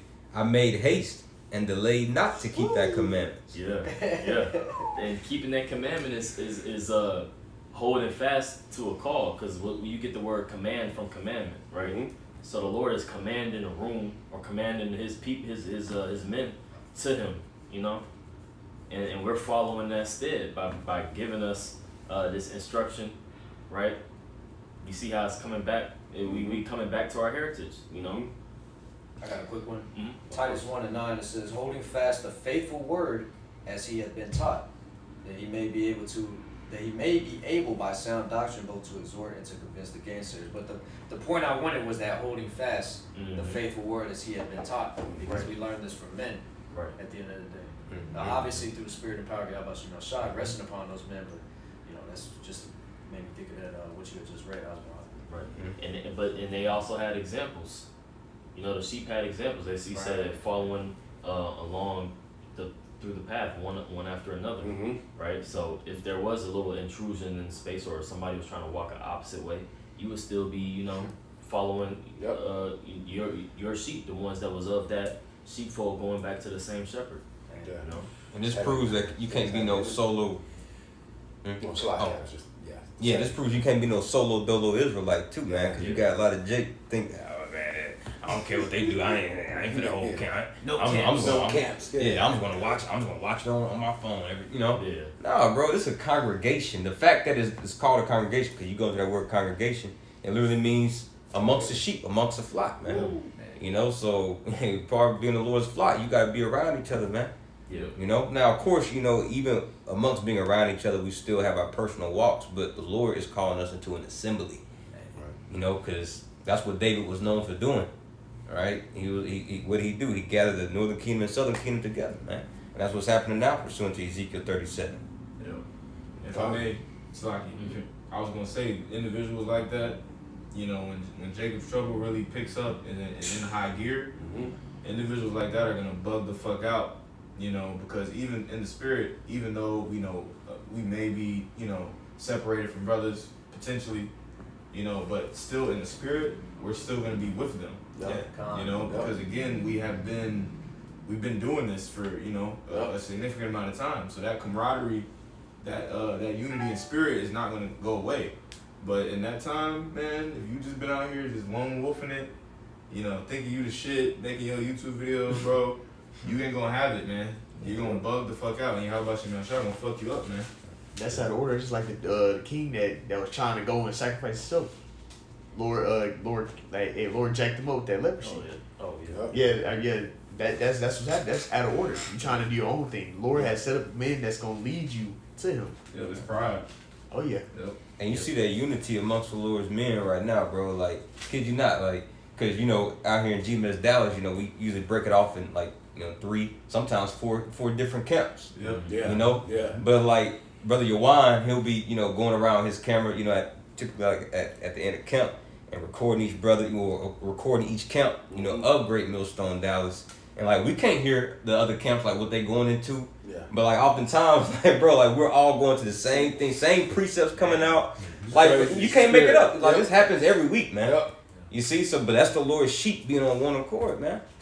So for these dudes that think that they can do it by themselves, man, hey, you just not the Lord's sheep, bro.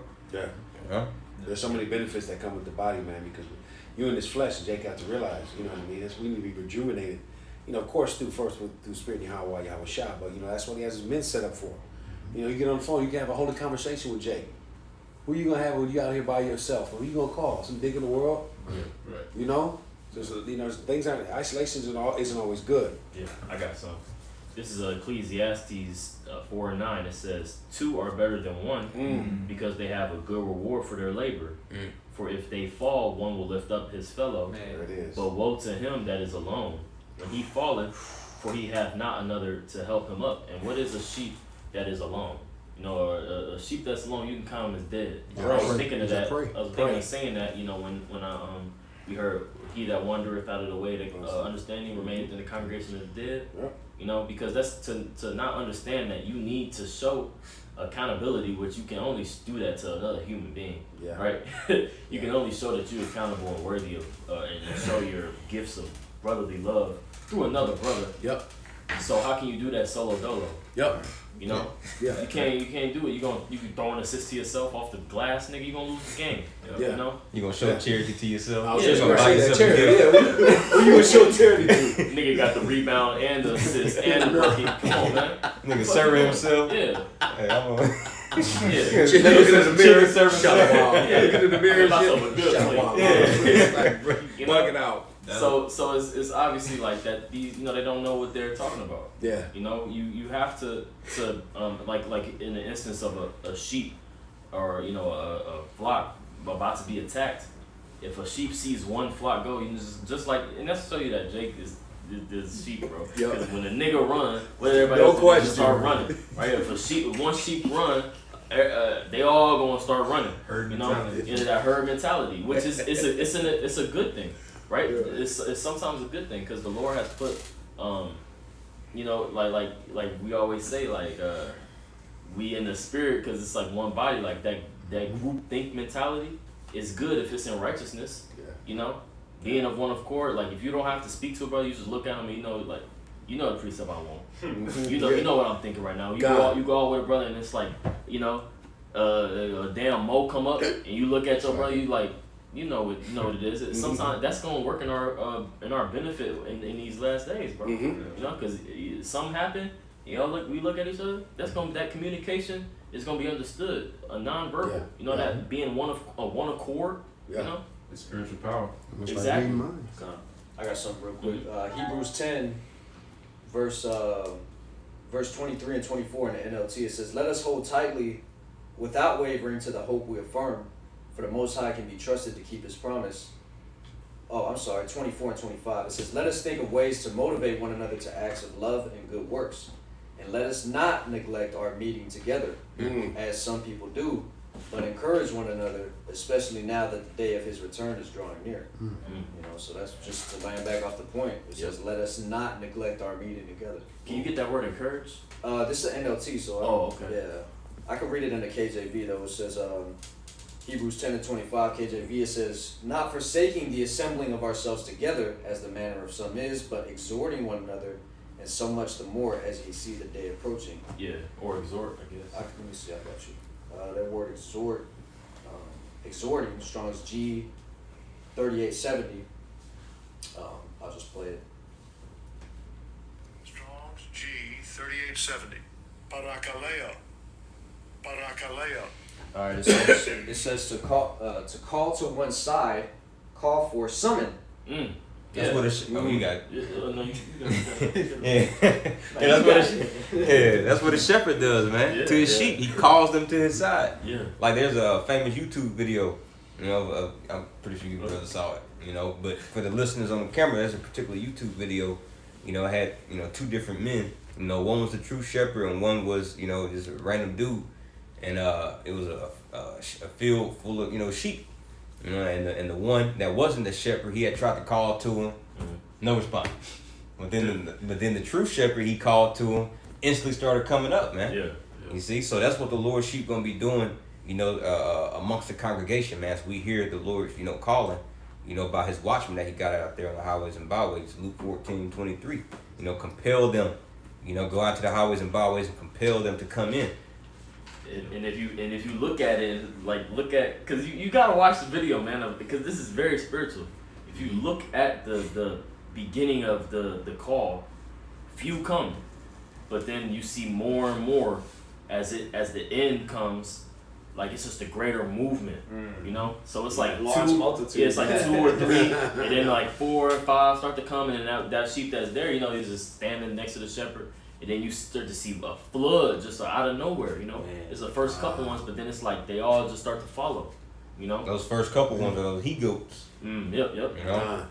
And then the rest was like, okay, all right, it's safe. Yeah. Yep. That's kind of like us, brothers be talking about it recently, but like a flood of believers is gonna start coming in relatively Exactly. soon, man. Exactly. I believe that.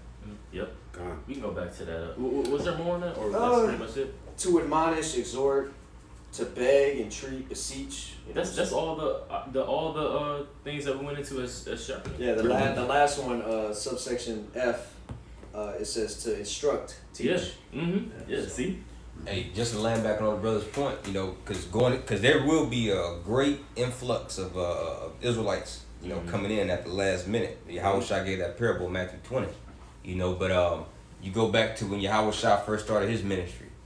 He started to pick the 12, and eventually, the 12 became those apostles, and he sent them forth. When you read Acts, the first chapter, I believe don't quote me directly, but I believe like the number of the believers in the church at that time, in the first chapter was like 300. In the second chapter, it was like over 1,000, and then like the third chapter was like over 3,000. So you see how the Lord's all about increasing, man. So yeah, there will be a great influx because this Acts 2.0, man. Yep. Ooh. Yeah, what's that scripture? It says Apollo watered, Most I planted. but the Most High gave the increase. That's the point. Yeah. It's a lot. Nah, good. So this is why, and the apostles and the elders, they're not worried about, Jake getting offended and leaving the camp, or because, bro, the Lord gonna replace your ass, man. Yeah, just like he it. did, Judas. In Acts the first chapter, he replaced him with Mattathias, man. So Lord finna, it's about to, and that should put us more in fear. Yeah. Knowing that it's about to be a lot of Israelites, because that's why Yahushua says, hold fast to what you have so no man can take your crown. A lot of Israelites, a lot of Jake that's in this thing, they're gonna get their crowns taken by this large multitude finna come in. Yeah. So we gotta make sure we on point, man. Yep. And to go back into this is beautiful because it actually touches on what we were just talking about here. Yep. In detail here. It says the sheep lift up their heads, and after a general scramble, begin following one another and its own shepherd. They are thoroughly familiar with their own shepherd's tone of voice. Strangers have often used the same call, but their attempt to get the sheep to follow them always fails. The word of Yahushua are indeed true, and the Eastern shepherd life, when he said, "The sheep follow me, for they know his voice, and a stranger they will not follow, but will flee from him, for they know not the voice of the stranger." That's John. So that's just heavy going into what we said, Ain't no strangers going into of course these other shepherds, but ultimately like what they speak forth, their doctrine. Yep. Because this doctrine is known as a woman. That's why when you read Proverbs, I believe it's like the 2nd or the 4th chapter, it speaks about that woman that flattereth her lips, that stranger. Mm-hmm. And that's why the elect they're known as virgins, man, because they're not going to be seduced, with that stranger's lips, that stranger's doctrine, man. Can we get Ezekiel 34 and 12? And we'll go ahead and close out on there. 12 through. 34 and 12? I got it. Okay. Yeah, 12 through 16. God, this is Ezekiel chapter 34 and verse 12 through 16. As a shepherd seeketh out his flock in the day that he is among his sheep that are scattered, so will I seek out my sheep, and will deliver them out of all the places where they have been scattered in the cloudy and dark day. Right, so the Lord is, while the plagues are about to draw nigh, and the clouds and doom and gloom is coming, the Lord is, he's calling his sheep, and they're approaching him, Go ahead. Verse 13, and I will bring them out from the people and gather them from the countries. Right, and that last cloudy day is going to manifest when those missiles are dropped on Babylon the Great, and we're going to be brought through them clouds. We're going to be brought to Yahushua, which his name means he saves, or he is salvation, Go ahead. And will bring them to their own land. Right, and this is, you could link this up with Isaiah 14, how the Lord is going to bring us to our own land, And feed them upon the mountains of Israel by the rivers. So the Lord is going to feed us, not TD Jakes, not, it ain't coming from nobody else, Oprah Winfrey, it ain't going to happen from nobody else, man. And in all the inhabited places of the country. Verse 14, and I will feed them in a good pasture. Right, in a good pasture, because this place has been terrible to our people. It's been all we've learned through this place is death. Yep. That's the only thing that we've been taught, and we've been taught to live that, if you can even call it that. We've been taught to live a death style, and the Lord said He's gonna bring us to a good fold. Kind of good pasture. Yeah, good pasture. Which is righteousness, man, which our soul seeks for. Even though we go off, but through Yahweh's sacrifice, He sees where our spirit lays, and that we ultimately mean good. God, and upon the high mountains of Israel shall their fold be. There shall they lie in a good fold, and in a fat pasture they shall feed upon the mountains of Israel. Yep. So that fat pasture, we're gonna feed them upon the mountains of Israel, which we're gonna be in our homeland. You know, we're gonna be feeding off of our inheritance, which is the heathen. Mm-hmm. You know. Verse 15, I will feed my flock, and I will cause them to lie down, said Yahweh Bashem Yahushua. Verse 16, I will seek that which was lost, and bring them again to that which was driven away, and will bind up that which was broken, and will strengthen that which was sick. Right. So through this journey, right, we have been broken and beat down and wore out, but the Lord is coming back with healing in his wings. And he's coming back to, you know, take those tears of this journey out of the way and give us his gift that he's been wanting to give us, you know, by getting to, you know, our sanctuary, man, that place to rest. You know. So if anybody, It's a little bit more. Okay. But I will destroy the fat and the strong. I will feed them with judgment. Yep. So the Lord is going to destroy the fat and the strong. Those who is lifted up now, they're going to be brought down. You know, sat in the ground. You know, Esau, Edom, that mountain is going to be broken. Yep. You know, all these other heathen, right? Elam, Moab, right? They're going to be sat down, man. And we're going to be brought up. And the meek is going to inherit the earth, you know? This is Revelation 7:14 concerning that large multitude. And I said, Sir, and I said unto him, Sir, thou knowest. And he said to me, These are they which came out of great tribulation, Jacob's trouble, and have washed their robes, and made them white in the blood of the Lamb. Therefore are they before the throne of the Most High, and serve him day and night in his temple. And he that sitteth on the throne shall dwell among them. They shall hunger no more, neither thirst any more. Neither shall the sun light on them, nor any heat. For the Lamb which is in the midst of the throne shall feed them, and shall lead them unto the living fountains of water, and the Most High shall wipe away all tears from their eyes. Yeah. That's one of my favorite scriptures. You know, because the Lord is the Lord is gonna give us his good pleasure. You know, and this work that we do and this journey that we take, and although as strenuous as it may be, and you know the wear and tear it takes on your mind and your body and your spirit, you know, ultimately that's what we got to look forward to. The Lord healing all of that. You know, the Lord watering us as we when we break down. You know, but he gonna keep, and we of the elect, man, we gonna make it. You know, so that's all we hope for. He said in Luke 12:32, Fear not, little flock. It is your Father's good pleasure to give unto you the kingdom, man. Like, yeah, but that's part of it. You know, he has to smite us for us to reach the destination he want to show us to. Yeah. You know, and a sheep can't really fathom that. Right, so that's just the humility it takes to understand. Like, man, the man that we following is great, and he has the way. You know, he's been there before. He's seen it. You know what I'm saying? Yahushua has been there before. He understands the journey. You know. This is one of my favorite verses here. Just want to kind of add on to what you're saying. This is Isaiah 52. I'm gonna start up at the top. It says, "Awake, awake, and put on thy strength, O Zion. Put on thy beautiful garments, O Jerusalem. For the holy city henceforth here shall no more come into thee. So no more come into thee, the uncircumcised and the unclean. Shake thyself from the dust, arise, and sit down, O Jerusalem." And I always thought that part was beautiful. It's like shaking thyself from that low place. And when you rise, you stand up, you sit down on what? On your glory. Yeah. You know, that's pretty much what's happening here. It's just, you know, it's beautiful when you have that understanding. It makes me think of when Peter healed the man at the gate. You know, the blind man. Gone. And he stood up and he was cleansed from his filthiness because he went and rejoiced in the temple. Yeah. You know. Yeah. And that's exactly what we doing.